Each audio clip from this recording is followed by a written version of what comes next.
LPG से लेकर UPS तक 1 दिसंबर से होने जा रहे ये 5 बड़े बदलाव सीधे आपकी जेब पर पड़ सकता है असर। नमस्कार, मैं हूं साक्षी शाह और आप देख रहे हैं न्यूज़ 18 का डिजिटल प्लेटफॉर्म। दिसंबर 2025 दस्तक देने वाला है और इसके साथ ही कई ऐसे बदलाव आ रहे हैं जो आपकी जेब, आपके टैक्स और आपकी रोजमर्रा की सुविधाओं को सीधे प्रभावित करेंगे। केंद्र सरकार के कर्मचारियों के लिए यूपीएस चुनने की अंतिम तारीख 30 नवंबर तय की गई है। इसके बाद 1 दिसंबर से ये विकल्प बंद हो जाएगा। पहले ये डेडलाइन 30 सितंबर थी, जिसे बढ़ाकर नवंबर के अंत तक किया गया था। एलपीजी की कीमतों की हर महीने समीक्षा होती है।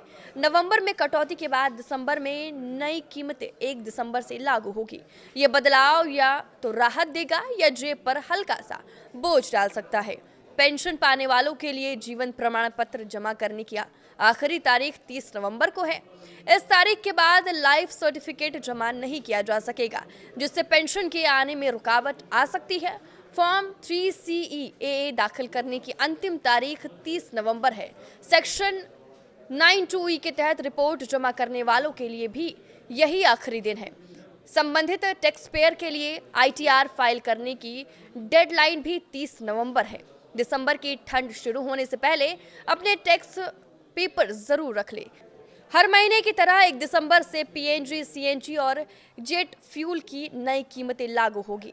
तेल कंपनियों के संशोधन के आधार पर यहां भी बदलाव देखने को मिल सकता है। वहीं यूनिफाइड पेंशन स्कीम के तहत केंद्र सरकार के वो कर्मचारी जो नेशनल पेंशन सिस्टम से यूपीएस में शिफ्ट होना चाहते हैं, उन्हें 30 नवंबर से पहले अपना विकल्प जमा करना अनिवार्य है। सरकार पहले ही एक बार डेडलाइन बढ़ा चुकी है, लेकिन अब अधिकारियों ने साफ कर दिया है कि 1 दिसंबर के बाद ये विंडो दोबारा नहीं खुलेगी। इसलिए जिन कर्मचारियों ने अभी तक अपना विकल्प नहीं दिया है, वो तुरंत प्रक्रिया पूरी कर ले। देश भर के लाखों पेंशन भोगियों के लिए सालाना जीवन प्रमाण पत्र जमा करने की अंतिम तिथि भी 30 नवंबर है। अगर पेंशनर्स इस तारीख तक प्रमाण पत्र जमा नहीं करते हैं, तो दिसंबर से उनकी पेंशन अस्थायी रूप से रोक दी जा सकती है। इसके बाद पेंशन पुनः शुरू होने में कुछ समय लग सकता है, क्योंकि संबंधित विभाग को उनके दस्तावेजों का दोबारा सत्यापन करना होगा। हालांकि जीवन प्रमाण मोबाइल ऐप और कई बैंकों की डोर स्टेप सेवाओं के जरिए भी ये प्रक्रिया आसान तरीके से पूरी की जा सकती है। हर महीने की तरह इस बार भी 1 दिसंबर को रसोई गैस सिलेंडर के दाम संशोधित किए जाएंगे। वैश्विक बाजार में कच्चे तेल की कीमतों और विदेशी मुद्रा दरों में उतार चढ़ाव के आधार पर ये बदलाव किए जाते हैं। हाल के महीनों में एलपीजी की कीमतों में कुछ स्थिरता देखी गई है, लेकिन विशेषज्ञों का मानना है कि अंतर्राष्ट्रीय बाजार की मौजूदा स्थिति को देखते हुए इस बार मामूली बढ़ोतरी या कमी दोनों ही संभावनाएं बराबर है। अगर आपके अक्टूबर में टीडीएस की कटौती हुई है, तो सेक्शन 194IA, 194IB, 194M और 194S के तहत संबंधित स्टेटमेंट जमा करना अनिवार्य है, जिसकी अंतिम तिथि 30 नवंबर तय की गई है। इसके साथ ही जिन टैक्स पेयर को सेक्शन 92E के तहत ट्रांसफर प्राइसिंग रिपोर्ट फाइल करनी होती है, वो भी 30 नवंबर से पहले ये प्रक्रिया पूरी कर ले। निर्धारित समय सीमा चूकने पर पेनल्टी और अतिरिक्त ब्याज का सामना करना पड़ सकता है। वहीं UIDAI आधार कार्ड में 1 दिसंबर से बड़े बदलाव करने जा रहा है। अब तक आपको अपने आधार कार्ड में अपना नाम, एड्रेस और आधार कार्ड नंबर जैसे जरूरी डिटेल मिलते थे। अब unique identification authority of India Aadhaar card को बड़े पैमाने पर डिजाइन कर रही है। इसमें सिर्फ होल्डर की फोटो और एक QR कोड दिखेगा, जिससे नाम, पता और 12 अंकों का आधार नंबर जैसी पर्सनल जानकारी खत्म हो जाएगी। कुकिंग गैस की कीमतें 1 दिसंबर को बदल जाएंगी।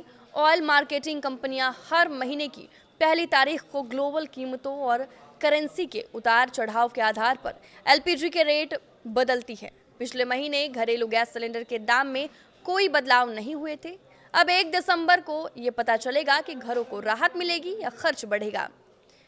एविएशन टरबाइन फ्यूल की कीमतें भी एलपीजी की तरह ही बदल जाएगी। कोई भी बदलाव एयरलाइंस के ऑपरेटिंग खर्च पर असर डालता है और अक्सर पीक ट्रैवल पीरियड में टिकट की कीमतों पर असर डालता है। छुट्टियों के मौसम में डिमांड पहले से ही बढ़ रही है। इंडस्ट्री पर नजर रखने वालों को उम्मीद है कि एटीएफ में थोड़ा सा भी बदलाव दिसंबर तक किराए में दिख सकता है। स्टेट बैंक ऑफ इंडिया 1 दिसंबर से 2 नए नियम लागू कर रहे हैं। 30 नवंबर के बाद कस्टमर एम कैश का इस्तेमाल करके ट्रांजैक्शन नहीं कर पाएंगे। कस्टमर इसकी जगह यूपीआई, आरटीजीएस और एनईएफटी जैसे प्लेटफॉर्म का इस्तेमाल कर सकते हैं। एटीएम फीस में भी बदलाव किया गया है, जिसका असर डेबिट कार्ड यूजर्स पर पड़ेगा। तय लिमिट से ज्यादा ट्रांजैक्शन करने पर लगभग ₹2 की एक्स्ट्रा फीस लगेगी। 1 दिसंबर से न्यू लेबर कोड लागू होगा। इसके अनुसार सैलरी स्ट्रक्चर में बदलाव देखने को मिलेगा।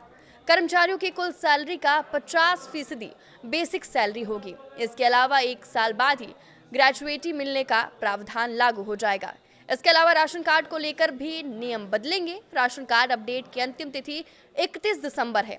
आधार लिंकिंग अनिवार्य है। अब सिम कार्ड विक्रेता का पंजीकरण और वेरिफिकेशन अनिवार्य होगा। 10 लाख तक जुर्माना और जेल की सजा भी मिल सकती है।